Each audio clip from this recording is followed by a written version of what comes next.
बिस्मिल्लाहिर्रहमानिर्रहीम। अस्सलाम वालेकुम नाज़रीन, मैं हूं शफकत अली और आज हमारे साथ मौजूद हैं नौजवान सहाफ़ी मुगीस। बहुत शुक्रिया आपके वक्त का। मुगीस से हम जानने की कोशिश करेंगे कि गुज़श्ता दिनों भारतीय मीडिया में एक दावा सामने आया कि पाकिस्तान में मौजूद कुछ सीनियर सहाफ़ी पाकिस्तान में बैठकर भारत के नरेंद्र मोदी के इंतहा पसंद एजेंडे को प्रमोट कर रहे हैं।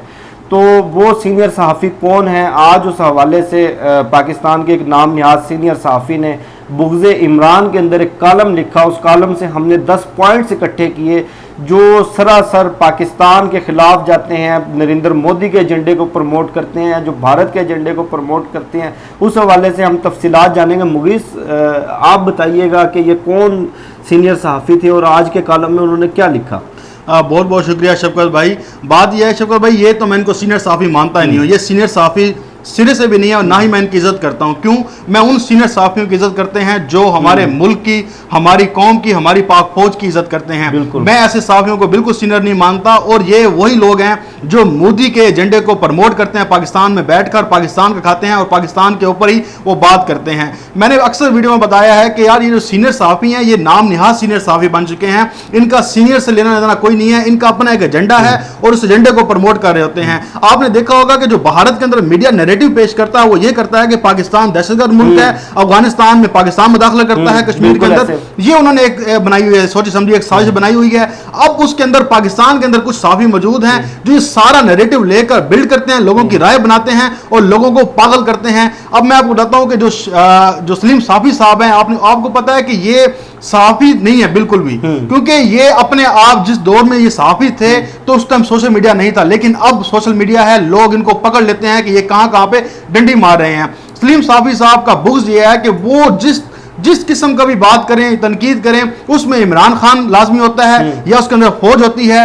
वो नाम तो नहीं लेते, अगर इतने बड़े सहाफ़ी हैं तो फिर वो फौज का नाम ले लें, एस्टेब्लिशमेंट करके या ऐसे घुमा फिरा के बात करते हैं। फिर दूसरी बात यह है कि उसके अंदर इस रियासत के खिलाफ बुग़्ज़ होता है और तअस्सुब की बू आती है उनके अंदर, सुबाइयत की। इसी कॉलम में भी उन्होंने एक तअस्सुब पेश किया है। मैं आपको सबसे पहले मैंने कुछ पॉइंट्स इकट्ठे किए हैं, हम पॉइंट बाय पॉइंट बात कर लें। सबसे पहला जो उनका दावा है वो ये कि पाकिस्तान की खारजा पॉलिसी नाकाम हो गई है, खुसूसन मगरबी बॉर्डर के ऊपर सूरत हाल बिल्कुल भी बेहतर नहीं है। अफगानिस्तान में अमन का ख्वाब शर्मिंदा ताबीर होता नजर नहीं आ रहा। इसकी तमाम तर जिम्मेदारी उन्होंने पाकिस्तान की खारजा पॉलिसी पर, पाकिस्तान के रियासी इदारों पर और पाकिस्तान की रियासत पर आयद की है कि पाकिस्तान जिम्मेदार है अफगानिस्तान में अमन ना होने का और शिद्दत पसंदी और वायलेंस जो गुज़श्ता दिनों बढ़ता हुआ नजर आया।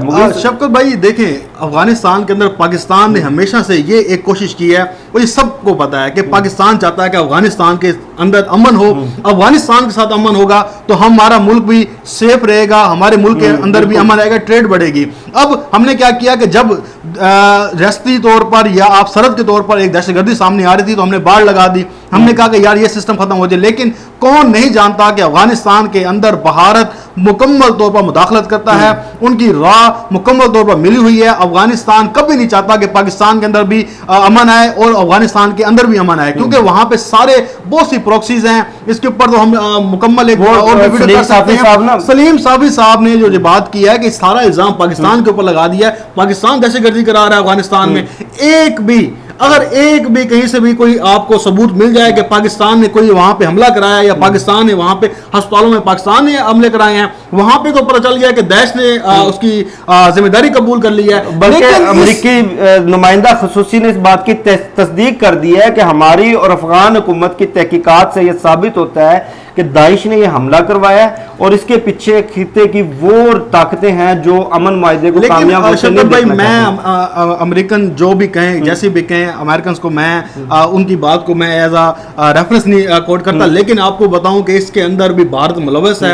ये चाहे दाइश का नाम लें, चाहे किसी और का नाम लें, लेकिन जो अफगानिस्तान के अंदर खेल खेल रहा है भारत, पाकिस्तान तो चाहता है कि अफगानिस्तान से भारत निकले, अमेरिका निकले, यहाँ पर अच्छी हुकूमत बने जो इंडिपेंडेंट हो, जो किसी की कठपुतली ना हो। लेकिन यहाँ पर कठपुतली हुकूमत है अफगानिस्तान में, और पाकिस्तान के अंदर भी कठपुतली ऐसे सहाफ़ी हैं जो ऐसा नैरेटिव पेश करते हैं कि ऐसा लगता है कि पाकिस्तान पूरा अफगानिस्तान अफगानिस्तान में घुस गया, पाकिस्तान को अपने मसाइल का इल्म नहीं है, पाकिस्तान के अंदर कोई मसला ही नहीं है, फौज को सिर्फ एक ही मसला है, वो है अफगानिस्तान से, और अफगानिस्तान में बैठे हुए हैं, वहां पे पूरी हमारी एजेंसियां लगी हुई हैं। भाई हमारे पाकिस्तान के अपने मसाइल हैं, हम वहां पे लगे, हम तो चाहते हैं कि हमारी जो सरहदें हैं महफूज रहें, वहां पर कोई दहशतगर्दी ना हो। लेकिन सलीम साफी साहब को सिर्फ बुग़्ज़ इस बात का है कि पाकिस्तान के अंदर जो कोरोना है वो बेहतर तरीके से हैंडल हो रहा है, हमारे जो लोग हैं, हमारी जो हुकूमत है वो बेहतर तरीके से अपने फराइज अंजाम दे रही है, वो सारी तवज्जो हटाकर अफगानिस्तान की तरफ ले गए। और मुझे लगता है कि अफगानिस्तान के मामले को लेकर इन बम धमाकों की जितने भी अभी हमले हुए हैं वो पाकिस्तान के जिम्मे न डाल दें या फिर इमरान खान पे न डाल दें। इमरान खान ने वहां पे टाइगर फोर्स भेज दी है। आप ये देखें कि गुज़श्ता महीने काबुल के अंदर जो सिखों के गुरुद्वारे पर हमला हुआ, जिसमें 50 से ज़ायद सिख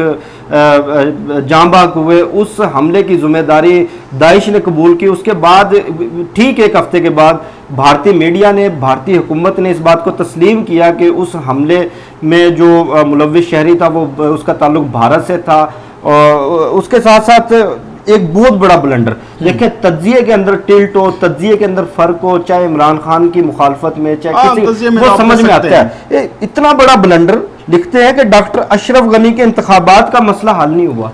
क्यों नहीं हुआ? और वो 48 घंटे पहले की खबर है, 24 घंटे पहले की खबर है कि दोनों के दरमियान मुआहदा हो गया है। आपको पता है कि अब्दुल्ला को उन्होंने कहा है कि आपको वो अहदा देते हैं जो सदर के बाद सबसे सुपीरियर होता है। उसके बाद जो काबीना है 50-50 वहां पर आई है, तो ये तनाज़ा तो हल हो चुका है ना। अगर इतने बड़े 48 घंटे और ये इतने बड़े साफी हैं, अगर खुदा ना खास्ता ये मामला हल ना होता तो शफकत कुरैशी साहब ने उन्होंने बाजी ले जानी थी। उन्होंने कहना था कि यार मैं लिख रहा हूं कि भाई तनाज़ा हल नहीं हो रहा, लेकिन अल्लाह के करम से ये उनको सुबकी का सामना करना पड़ा है कि उसी टाइम ये सारा मुआहदा हो गया। दूसरी बात यह है कि अफगान पीस डायलॉग जो हिस्ट्री का एक पीस डायलॉग है उसके ऊपर उन्होंने तनकीद की है। कहते हैं पाकिस्तान तो शादियां नहीं बजा रहा है, पाकिस्तान तो खुशी बजा रहा है, लेकिन मसला यह है कि आपने वो नहीं देखा कि दोहा में जब अमेरिका तालिबान के सामने सिलेंडर कर रहा था, आपको वो नजर नहीं आया।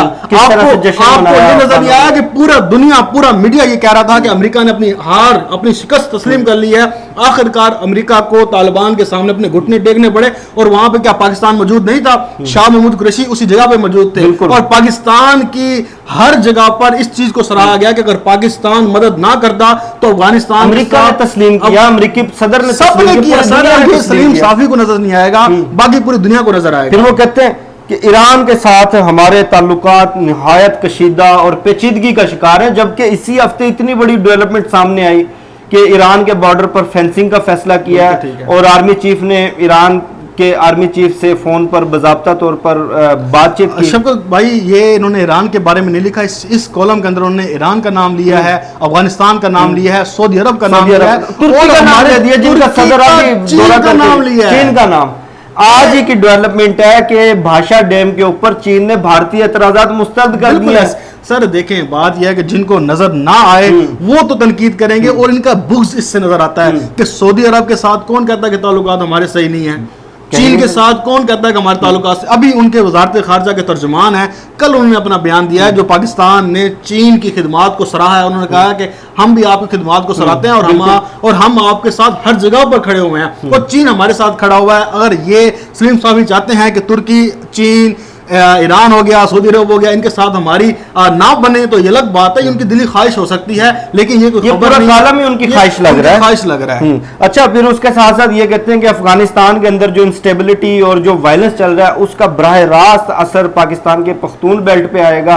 पाकिस्तान की पख्तून बेल्ट में बड़ी बेचैनी है, इसी बेचैनी का इजहार भारतीय मीडिया भी करता है। वो जब हम बात करते हैं कश्मीर की, कहते हैं अपने पख्तून बेल्ट को तो संभाल लें, बलोच बेल्ट को तो संभाल लें, जबकि देखें पख्तून बेल्ट का जो सबसे बड़ा मसला था फाटा, वो हमने हल कर दिया। ठीक है, अब कौन सी बेचैनी भाई, ये आपने जो पॉइंट उठाया है ना, ये इस कॉलम का बेसिक पॉइंट है।